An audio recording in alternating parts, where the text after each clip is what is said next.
오늘 강의 주제는 곱을 이용하여 나머지 구하기입니다. 곱을 이용하여 나머지 구하기, 이게 무슨 뜻일까요, 선생님? 곱셈을 이용해서 나머지를 구하는 건가요?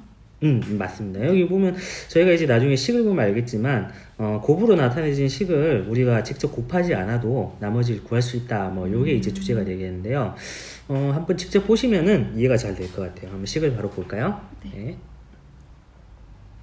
자, 15 곱하기 13 나누기 7이라는 식이에요. 네. 이거는 이제 우리가 15 곱하기 13을 7로 나눈 나머지를 구해보라는 거죠. 뭐 왜 하필 7이냐 이럴 수도 있는데, 저희가 예전에 이제 많은 배수 판정법들을 배웠잖아요. 네. 배수 판정법을 하면서 나머지를 구하는 방법을 뭐 2, 3, 5, 4 뭐 이런 것들은 다 했는데 7은 저희가 안 했죠. 네. 그래서 이제 그런 걸로 나머지를 쉽게 구하지 마시라고 조금 약간 어려운 7로 나눈 나머지를 해봤어요. 뭐 요런 문제를 실제로 푸는 경우가 있을까요? 잘 모르겠어요. 잘 모르겠어요. 네. 실제로 이제 우리가 문제가 초등에서 이런 문제가 나올 수도 있죠. 예를 들면은 어떤 상자 하나에 공이 13개씩 들어있는데 15상자가 있다. 네. 이걸 7명한테 나눠주면은 몇 개가 남을까? 뭐 이렇게 되는데, 그걸 이제 우리는 보통 그렇게 할 때 어떻게 하죠? 15 곱하기 13을 먼저 맞아요. 계산을 하죠. 계산을 해서 곱을 만든 다음에 걔를 7로 나눈 나머지를 또 나눗셈 식으로 하는데, 저희가 생각할 때는 그런 방법을 꼭 쓰지 않아도 된다. 네. 뭐 이제 뭐 요런 거예요. 그러면 요걸 이제 어떻게 좀 간단하게 곱셈을 하지 않고 나머지를 구할 수 있을까요? 그럼 그동안 배웠던 방식을 이용을 해서 그렇죠. 한번 떠올려 보세요. 하면요. 네. 15 곱하기 13을 7의 배수인 14를 이용해서 14 곱하기 13으로 바꾸고, 그럼 더하기 13 이렇게 되거든요. 그래서 네네. 이 13을 7로 나눈 나머지가 무엇인지 알아보면 될 것 같아요. 그쵸. 역시 굉장히 이제 저희가 지금까지 쭉 해왔던 나머지 구하기 또 식을 이제 간단하게 조작하기 이런 것들이 좀 다양하게 쓰였는데요. 어차피 15 곱하기 13은 13이 15개 있다는 거니까 7의 배수인 14 곱하기 13을 하고 남는 13을 덧셈으로 빼버렸죠. 네. 이렇게 되면은 어차피 여기서 얘네들은 7로 나누어 떨어지죠. 네. 그러니까 얘 나머지만 구하면은 나머지를 알 수가 있다. 요런 방식으로 하신 거죠. 네. 자, 요런 방식으로도 이제 풀 수 있죠. 이것도 되게 좋은 방법이라고 할 수 있어요. 자, 그러면은 우리가 다른 식을 한번 볼까요, 이번에는? 자, 16 곱하기 18 나누기 7이다. 자, 요것도 같은 방식으로 가능한가요? 네, 가능은 할 것 같아요. 네, 한번 풀어보세요. 16 곱하기 18을 네. 이것도 마찬가지로 14 곱하기 18로 바꾼 다음에 이번에는 더하기 2 곱하기 18이 남는 거니까 36. 네. 36을 7로 나눈 나머지니까 나머지가 1이 돼요. 그렇죠. 그러니까 이것도 지금 우리가 7의 배수인 14를 이용해서 저희가 간단하게 계산할 수 있었어요. 네. 근데 이제 이제 문제를 보면은 저희가 이런 곱을 이용해 나머지 구하기를 조금 더 이제 이것보다 훨씬 더 간단하게 할 수 있는 방법을 설명을 드릴 텐데요. 그러기 위해서 그림을 보면서 한번 이해를 해보면 어떨까요? 네. 자, 볼게요. 자, 이게 아까 그 16 곱하기 18을 그림으로 나타내고 걔를 7로 나눈 나머지를 14를 이용해서 이제 찾아내는 과정이에요. 자, 보시면은 먼저 여기서 자, 이 부분 같은 경우는 이 부분이죠. 이 부분 같은 경우에는 이렇게 세로가 14가 되게 해가지고 즉 16개 중에 14개를 빼낸 거죠. 네. 14개를 빼내고, 그 다음에 여기 이제 남는 부분이 있어요. 아래쪽에 남는 것 중에 가로가 14가 되게 해서 이번에는 이렇게 빼버렸어요. 네. 그러고 나면 남는 게 뭐냐면 이 8개가 남는다는 거예요. 8개. 그러면 어차피 여기 있는 이 14의 배수들은, 14와의 곱들은 7로 나누어 떨어지고 얘 나머지만 계산하면 된다는 거죠. 이 그림을 보면 되게 좀 간단하게 이해가 될지 모르겠는데, 여기서 그러면은 여기 있는 이거 있죠. 이거. 네. 여기 있는 이거는 어떻게 계산이 됐을까요? 얘를 말하는 겁니다. 얘 같은 경우에. 얘 같은 경우는 보면 일단 18에서 14를 뺀 거죠. 한 값은. 이건 4예요, 4. 그 다음에 이건 16에서 14를 뺀 값이니까 2예요, 2. 그러니까 4와 2가 어떻게 나왔는지가 되게 중요합니다. 예. 그 4는 네. 18을 7로 나눈 나머지. 그렇죠. 그 다음에 2는 16을 7로 나눈 나머지. 그렇죠. 지금 여기서 그렇거든요. 보면은 16이랑 18을 14로 뺀 이유가 네. 16과 18과 가장 가까우면서 가장 큰 7의 배수이기 때문이에요. 네. 그걸 빼주고 나면 남는 수가 나머지가 되죠. 이 나머지 두 개의 곱을 7로 나온 나머지가 이 식을 7로 나온 나머지예요. 네. 자, 다시 한번 정리해 볼게요. 말이 복잡해졌는데 16 곱하기 18 나누기 7은 뭐 이렇게 아까 그 선생님이 해주신 방법도 있지만 이거는 모든 나중에 이 곱셈식을 어떤 특정한 수로 나눴을 때 다 적용이 돼요. 이걸 갖다가 각각 16을 7로 나온 나머지, 18을 7로 나온 나머지를 곱한 다음에 그 수를 7로 나온 나머지로 계산을 해도 네. 편리하다는 거예요. 자, 16을 7로 나온 나머지는 4. 네. 그 다음에 18을 7로 나온 나머지는 4가 아니죠. 2죠. 2. 죄송합니다. 2. 그걸로 뭐 이렇게 따로 적으세요. 네. 무비판적으로. 2. 4. 그 다음에 4. 이렇게 되니까 이 두 개를 곱하면 얼마죠? 8이요. 8이 되는 거죠. 그러면은 얘를 7로 나누면 나머지가 1이다. 네. 뭐 앞선식도 그렇게 할 수 있겠죠. 네. 앞선식 같은 경우는 15를 7로 나누면 얼마죠? 1. 1. 13을 7로 나누면 6. 그럼 두 개를 곱하면은 6이고 7로 나눈 나머지가 6이에요. 그렇죠. 아까 우리 13을 여기서도 똑같은 나머지가 거죠. 6이었고. 예.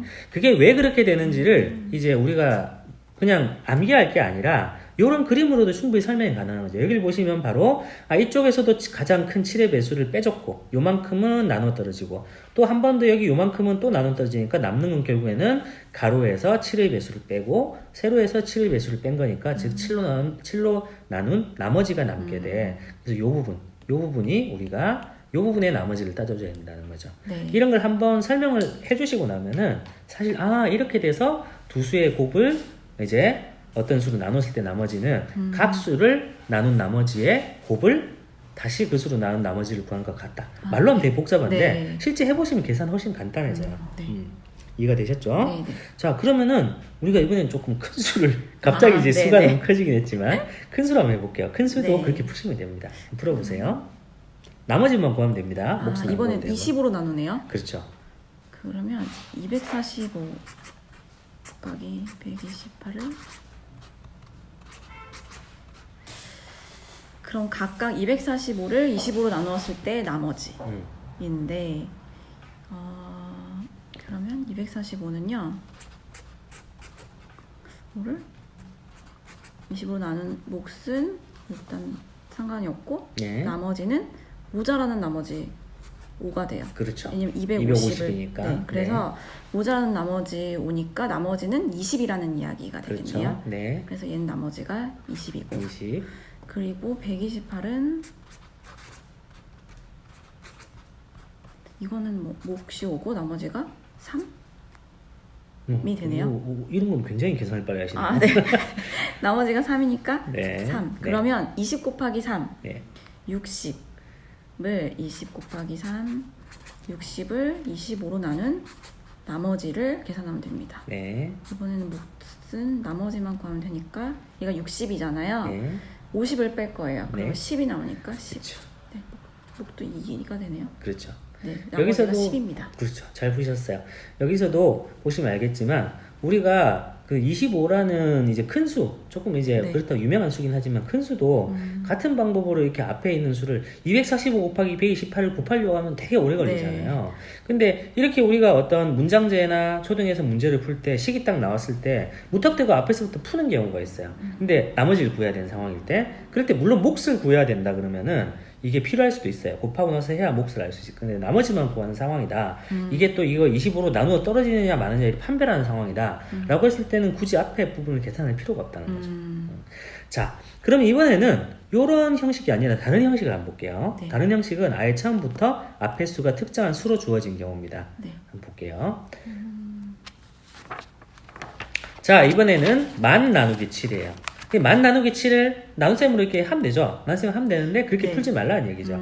그래서 밑에다가 여러 가지 우리가 곱셈식으로 한번 나타내 봤어요. 네. 여러 가지 곱셈식으로 나타내면 결국에는 우리가 이 곱셈식들을 보니까 이렇게 했네요. 1000을 7로 나눈 나머지와 10을 7로 나눈 나머지를 곱해가지고 다시 7로 나온다. 아니면 125, 8, 10을 각각 7로 나눈 나머지를 곱한다. 근데 이게 이제 더 나은 방법인지 아닌 방법인지는 알 수가 없어요.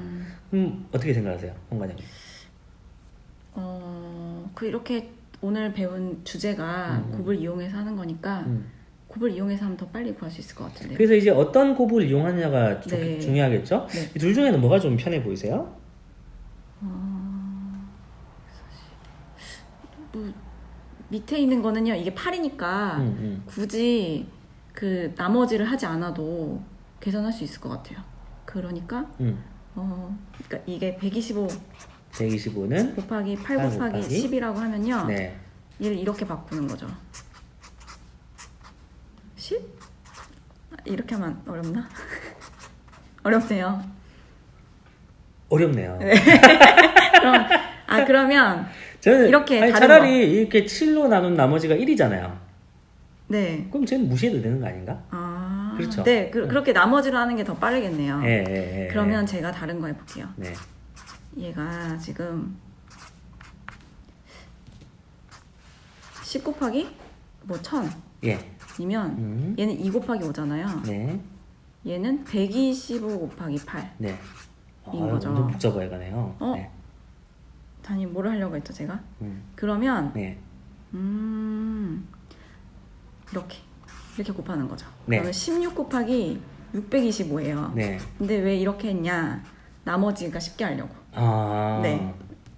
제가 뭐가 생각났냐면요. 네. 16을 7로 나눈 나머지가 2고 625는 630이 떠올랐어요. 그럼 모자라는 모자란 나머지가 5잖아요. 그러면은 이것은 7로 나눈 나머지가 2와 같은 거죠. 네. 그래서 나머지가 4예요. 얘는 7로 나눴을 때. 그러면 이제 이 문제에서는 이게 이렇게 풀면 굉장히 좋긴 한데 이게 이렇게 가는 과정이 문제겠네요. 네. 근데 어쨌든 저기 선생님께서는 이걸 이 수로 바꾸는 과정이 힘들지 않았다고 한다면은 이것도 좋은 방법이라고 볼 수 있어요. 저 같은 경우에는 오히려 이런 계산을 잘 못하기 때문에 저는 이제 이걸 좀 더 쪼개가지고 이렇게 했어요. 10 곱하기 10 곱하기 10 곱하기 10. 그러니까 7로 나눴을 때 각각 나머지가 3, 3이니까 3을 4번 곱하면은 81이죠. 네. 그럼 81을 7로 나눈 나머지는 77하고 77을 빼주면 4가 되는 거죠. 4. 이렇게 되는 거죠. 네. 이런 방식이 또 어려울 수도 있어요. 3, 4번 언제 곱해? 이렇게 생각하는 사람들인데 저는 3의 뭐 4제곱 이런 걸 기억하고 있으니까 편했던 거고 이게 만약에 뭐 7의 4제곱 이랬다면 어려웠겠죠. 네. 어쨌든 이렇게 선생님 푸신 방법과 제가 푼 방법을 보면 아시겠지만 이렇게 주어진 수도 이 수를 어떻게 조작을 하면은 조금 더 간단하게 나눗셈을 할 수 있다는 거 요거를 좀 기억하셨으면 좋겠어요. 네. 자, 그렇게 어느 정도 이제 그 식이 있을 때 나머지를 구해야 되는 식이 있을 때 이걸 굳이 우리가 딱 복잡하게 바로 그 곱하고 나누고 하고 직접적으로 계산하지 말고 어떻게 하면 나머지를 좀 더 쉽게 구할 수 있는지 곱을 이용한 방법을 알아봤고 실제로 어떤 또 특정한 수를 곱을 이용한 식으로 바꿔서 나머지를 구하는 방법을 알아봤습니다. 네. 오늘 어떠셨어요? 재미있네요. 네. 재밌었습니까? 네. 네, 다행이네요. 다음 시간에도 더 재밌는 걸 배워볼게요. 네, 알겠습니다. 네.